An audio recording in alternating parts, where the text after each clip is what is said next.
اور یہ جو کہتے ہیں کہ سب کٹھے ہو جاؤ، اگر انہوں نے اکٹھا ہونا تھا تو چھوڑ کر کیوں گئے؟ اسی اسٹیج پر کتنے ہی لوگ تشریف لاتے تھے، آج وہ اپنے اسٹیج بنائے ہوئے، ان سے بھی کسی نے پوچھا ہے کہ آپ نے اسٹیج الگ کیوں کر لیا؟ کیا یہاں آپ کو پروٹوکول نہیں ملتا تھا؟ کیا یہاں آ کر آپ کے خطابات نہیں ہوتے تھے؟ کیا آپ کو ہم نے تحریک کے لیے انہی نے آگے نہیں کیا تھا؟ آج آپ نے جو اپنے سٹیج الگ سجائے ہیں، سنیو اپنے اندر یہ تو ہم پیدا کر لے کہ جو الگ ہو رہا ہے اس کو پوچھے کہ تجھے کس چیز نے الگ کیا؟ سبحان اللہ، عجیب بات ہے جو الگ ہو کر جاتا ہے اپنے جماعت سے، اس سے جماعت کو کہتے ہیں الگ ہونے والے ایک شخص کے ساتھ چلو، اس ایک شخص کو کوئی مجبور نہیں کرتا کہ جس جماعت سے نکلے تھے اسی میں واپس چلو، ورنہ ہم تمہاری کوئی بات نہیں سنیں گے۔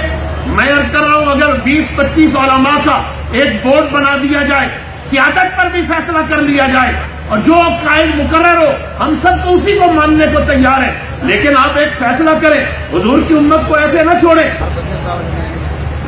لہذا میری درخواست ہے کہ ہم رہنمائی چاہتے ہیں، آپ ایک ایسا بورڈ بنائیں جو اہل سنت کو ہر مسئلے پر رہنمائی میسر کرے۔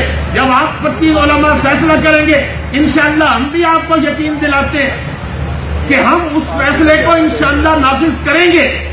آج جو ہمارے مزارات پر ہو رہا ہے، ایک متفق کا فتویٰ جاری ہو تو حکومت کو بھی مجبور کیا جا سکتا ہے کہ خرافات کو بند کیا جائے، اور جب یہ فقہ علماء فیصلہ کریں گے ایک ایک شخص اپنی اپنی جماعت بناتا رہے اور پھر ایک کو اکٹھا کرے، پھر وہ الگ ہو جائے، پھر اس کو اکٹھا کرے، پھر وہ الگ ہو جائے، پھر اس کو اکٹھا کرے، نہیں، ہم اپنے شعور میں تبدیلی لائیں اور دیکھیں جو سواد اعظم سے الگ ہو اس کو اس کے حال پر چھوڑ دیا جائے۔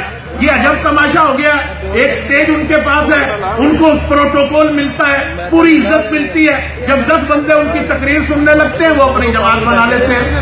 لہذا ہمیں چاہیے کہ ہم اپنے مرکز سے وابستہ رہیں۔ میری اس گزارش پر غور کیا جائے، علماء کا ایک بورڈ بنایا جائے اور قیادت سمیت تمام فیصلوں کو حل کیا جائے۔ انشاءاللہ جب آپ فیصلہ کریں گے تو حضور کی امت اس کے پیچھے ضرور چلے گی، وہ معاذ